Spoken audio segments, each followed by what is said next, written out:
Like many tech enthusiasts, sometimes I just buy something because I like the look of it, or I wonder, how bad can it be? A great example of that is this, which is a car stereo for just £7 from Temu, and you can find my review with Teardown here.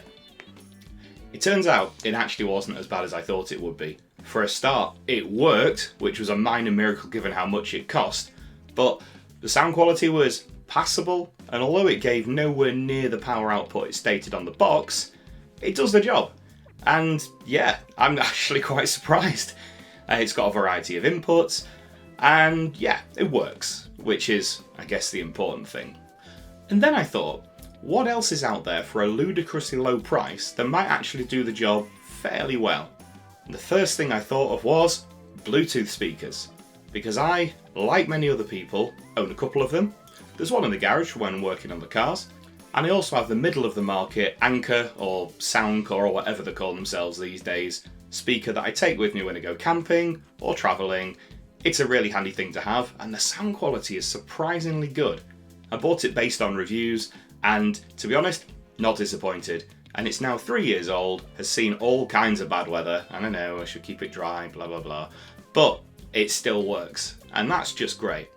I'm guessing that those of you who are, in quotes, normal, will think, he's got a Bluetooth speaker that he takes away with him, he's got one in his garage where he works on his cars, why does he need another? And the answer is, because this was just £5. That's right, for less than the average price of a pint of beer in the UK, you can get a fully functioning, rechargeable Bluetooth speaker in a comedically small box. At first, I thought the box was empty, and I have checked, there is actually a speaker in there. Just how bad can it be? Let's take it for a bit of a test drive, and then of course, once we've finished doing that, we're going to take it apart. Let's go!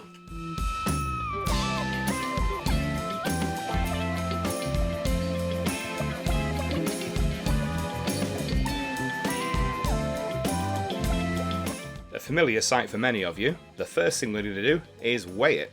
In box, it is 174 grams, which is almost as much as the car stereo was. Impressively dense for such a small package. Okay, let's take the speaker out and see what it weighs without all the boxing and presumably accessories, he says nervously. I don't actually know if there's anything else in the box or whether it's just a speaker, so let's find out. Okay, here we are. 144 grams. Let's have a look at what's in the box. As you'd expect, accessories are minimal, and it's just a single, very thin USB A to C cable. Interestingly, some cheaper devices that I've tested won't charge off anything other than A to C cable because I guess the input voltage from a C to C isn't correct for some reason. Off camera, I plugged it into a USB C to C cable connected to a rather hefty power supply, and the good news is it does charge from a C to C cable. You don't need to carry the included cable with you to get some juice into it. Let's have a quick look around it. So one thing I do like is that you can see all the components inside. It's kind of snazzy, and it's a very neatly laid out PCB, as you can see there. And you may be wondering what this component is. Well, if you power it on, Bluetooth mode. It's an adorable little LED, and it does rainbow effects and all sorts. It decided to turn itself on while it was charging, and yeah, it certainly looks the part, if you're into that kind of thing. Power it off. Turning it over, it's got this passive radiator on the back for, I guess, extra bass. We'll see how well that works later on. A bit of info on the bottom. Model V1. It's always reassuring. And that's about it. There's no other info on it. Apart from Bluetooth/transparent V1 mech small steel cannon. And then of course you've got your USB-C socket and a trans flash, or as it's better known, micro SD card slot, which is pretty cool. And I believe this small hole is a microphone for use in phone calls, which is another feature I didn't expect to see.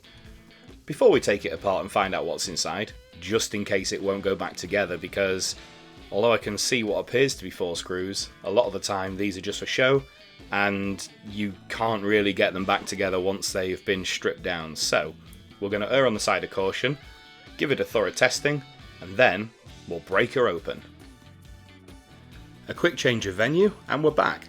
Reason being, the first test I want to do is to see how long it lasts playing at full volume. And given how bad I'm sure it sounds, I don't want to be in the same part of the house, so I've moved elsewhere. Let's see how easy it is to connect via Bluetooth. Bluetooth mode. That's a good start. Gotta say, I do quite enjoy the light effects it's got. Very retro. I'm connecting it to a laptop for this test.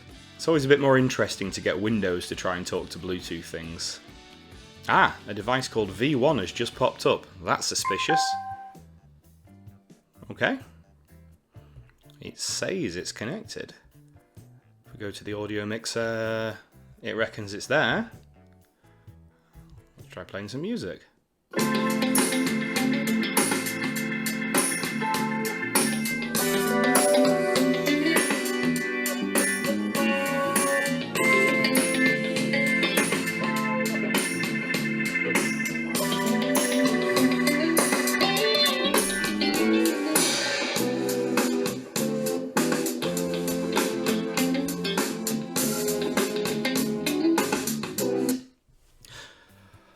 Okay, so of course it immediately defaulted to full volume, which was an experience.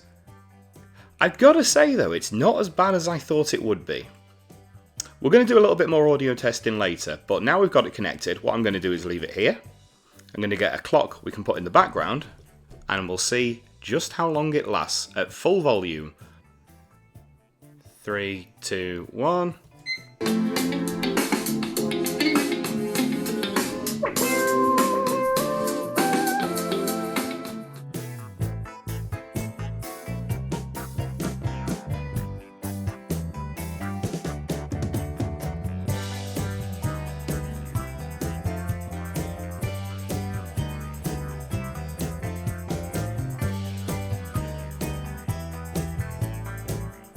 Power off.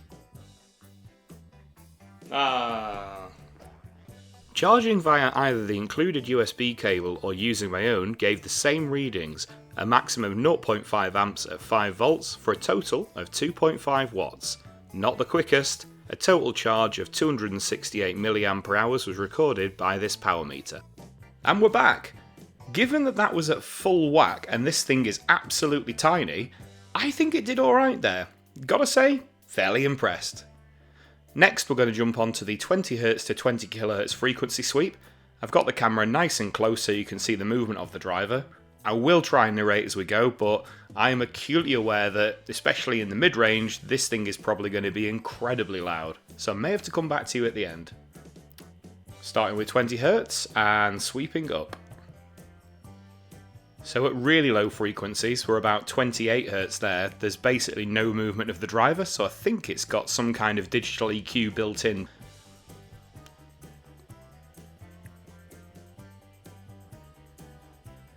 Okay, and quite a lot of movement there at 60Hz.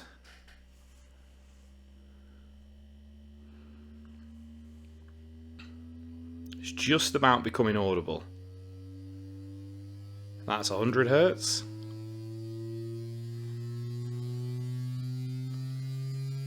There's a really loud rattling noise coming from the enclosure, which isn't a shock, I guess. 180.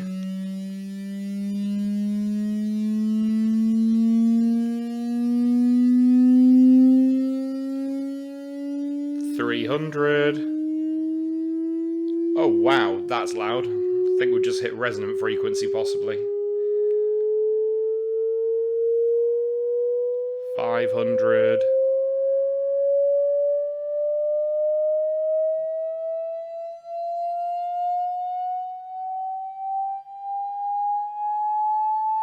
$900. 1 kHz. Oh wow, that's almost unbearable.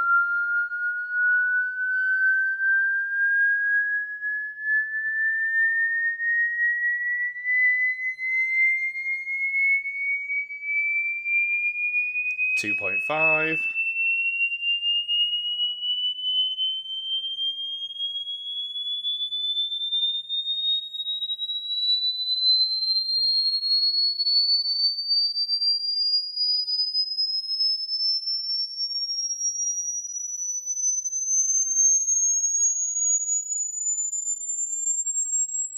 Up to 8 kilohertz.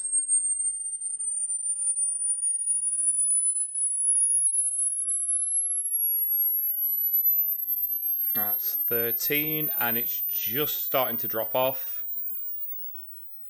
And it's basically inaudible there. And I can hear all the way up to 20 kilohertz, so I think the frequency response after 15 just sort of drops off a cliff. Same with the really low end frequencies. Below 50 hertz there was basically no movement on the driver, and I'm guessing that's to basically conserve the amp's power for the higher frequencies, which makes sense, because if you've only got a limited amount of power, you don't want to use all of that on low frequencies that, let's be honest, this thing just isn't going to be reproducing. When I was having a play around with this off screen earlier, one little feature that I kind of like is that you can actually change the flashing pattern of the LEDs. It's a nice little touch. Yeah, kind of like it. Let's have a play with it.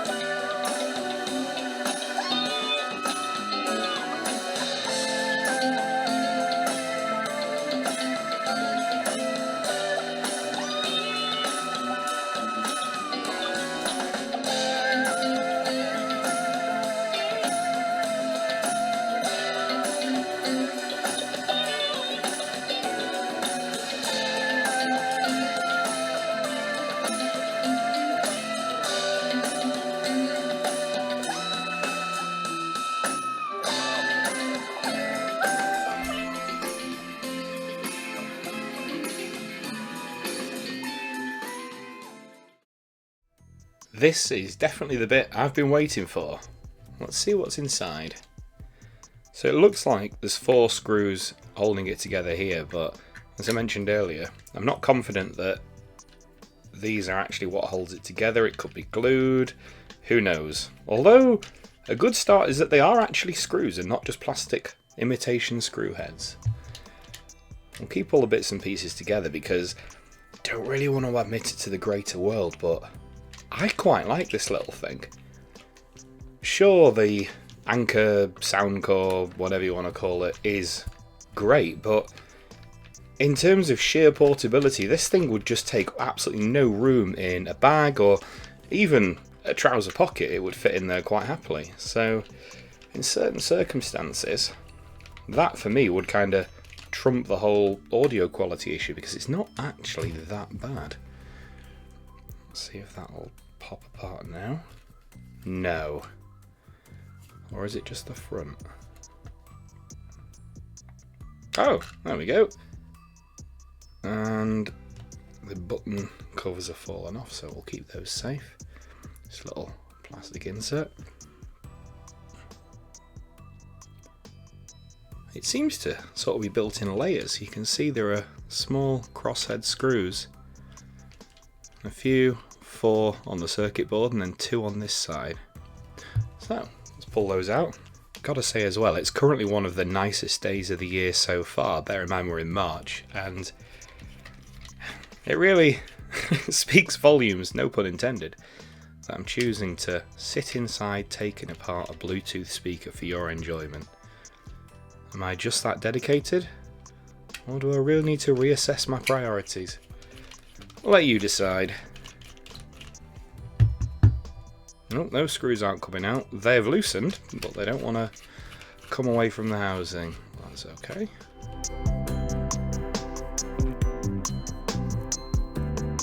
We appear to have got the casing apart. Let's take the sticker off. Ah, the rubber feet holding it together. That's a pain. Okay. There's 1 and 2. Ah, the speaker is just sort of wedged in. That's alright. Wow, the size of the magnet compared to the speaker itself is ridiculous. Ah, the speaker's actually held in by this little plastic insert that's over the passive radiator. And when it's all clamped together, it sort of sits like that. That's pretty cool. That's a beefy little driver. Oh, there's some information on the back of it, but this is in the way. I've got to know what's under here.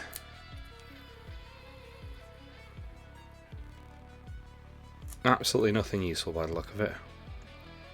There is a part number. Oh, the soldering on these wires is a bit scary. Not only is it very thin cable, but that's an absolutely terrible joint. I might have to resolder that. We'll reassess shortly. Wonder if I can find the information about this speaker. 2 seconds. Okay, so I couldn't find anything online about this speaker at all. What I'm going to do is measure the resistance of it. Even though it's still in line with the circuit, we'll be able to get a rough idea. Bearing in mind, because of these cheap leads, the multimeter always reads 0.3 ohms above what you're actually trying to measure.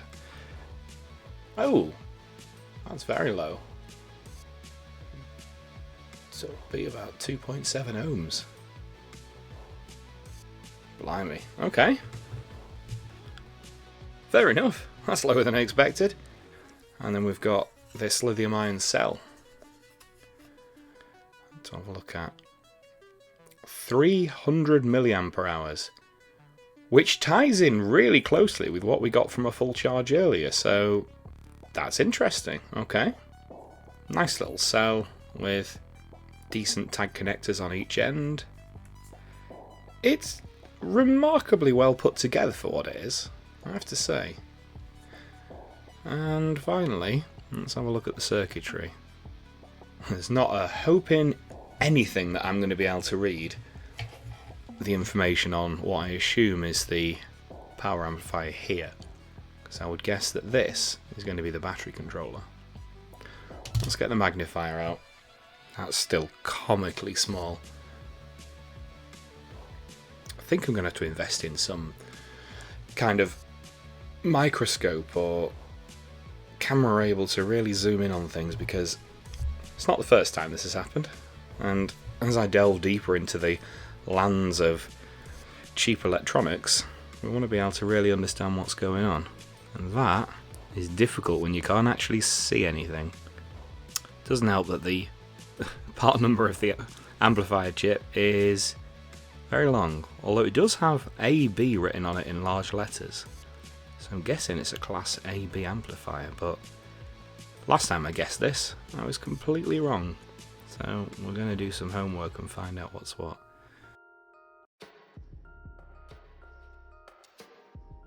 Off camera, I've just spent quite a lot of time digging around for details on these two ICs. And the reason I didn't want to speculate earlier is because I may be wrong. Turns out I'm more wrong than I thought it was possible to be, which is incredibly impressive. So, this is actually the power amplifier. This, a chip by Apotec, is bizarrely some kind of custom programmed, not on any datasheets anywhere, chip that has basically been designed for this specific application, which is pretty cool. But the bad part is, it means I can't actually find any data on it anywhere. I'm guessing this controls functionality like the lights, the card reader, all that kind of thing. This chip here is what I'm interested in, and that is the power amplifier. Bizarrely, this HAA9809 is actually a class AB and D amplifier. It's switchable. It contains all the circuitry needed to be both, which, not gonna lie, I didn't know that was a thing, but here we are. It's a really simple little chip, and it can deliver up to 5.4 watts, which is pretty damn good considering how small it is. To give you an idea, I've got quite big fingers, but that is my little fingernail next to the amplifier chip. It's tiny. So what I'm going to do now is fire it up in the current state. I'm going to take some readings off the back of the speaker and just see how much power it can output, because I am intrigued. I did notice that when I was testing it earlier that there wasn't really much of a frequency response right down at the low end, and I think that's, as I mentioned, because the way this is programmed is to cut out lower frequencies to save the available power for anything from about 50 Hz upwards. So what we're going to do is find a test tone of 100 Hz, set that going, and then measure exactly how much voltage is across the speaker to work out an approximate power output from the amplifier. So we'll set the multimeter to AC volts, which is over here, connected to either side of the speaker. And with any luck, this will give us some kind of idea of exactly what's going on.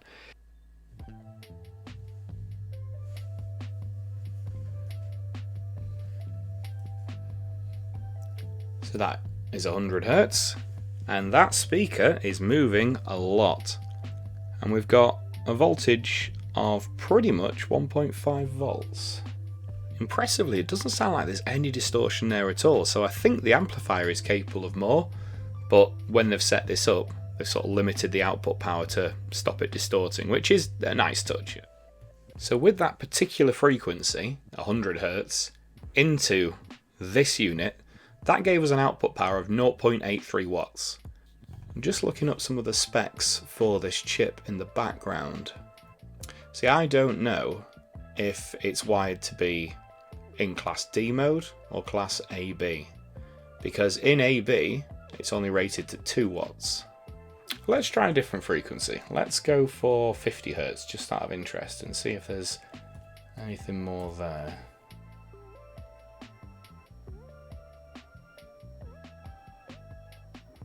Yeah, as I suspected, it's definitely cutting those low frequencies because it's only showing 0.7 of a volt at 50 Hz. And there's barely any movement in the speaker itself. And 200 Hz.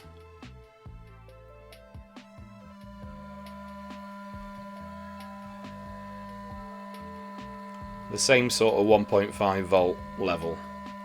But there is a lot of movement on that speaker. I wonder if they limited the output because that's all the speaker can safely handle, because that is moving a lot. So yeah, looks like we're actually limited by the power capacity of the speaker, not the amplifier. And the best part of all this is, I'm going to be able to put it back together and use it afterwards. It's not often I buy something this cheap that I genuinely look forward to using again, but this is actually a really nice little bit of kit. Looking at that joint, it's not that bad. If it stops working at some point in the future, at least I'll know why. But for now, I'm just going to pop it back together as it was. The wire's sort of tucked out the way over there. Pop the back on.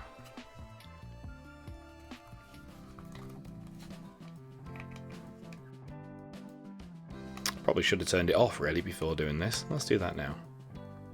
Power off.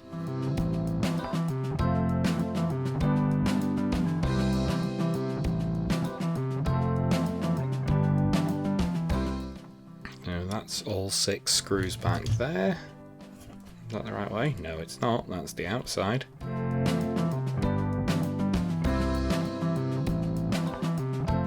Pop that back on there to cover up the stickiness it left behind. And there we go.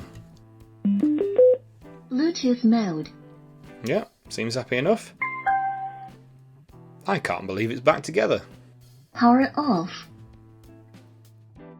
Well, that took a few twists and turns, but I've got to say, for £5, I'm actually quite impressed. It works, which is incredible, I guess, and it's quite a nice little bit of kit if you want something ultra portable for literally no money in case you break or lose it, like at a music festival. You can't really go wrong. I really hope you've enjoyed this. Feel free to subscribe if you did, and hopefully I'll see you next time. In the meantime, take care. Cheers.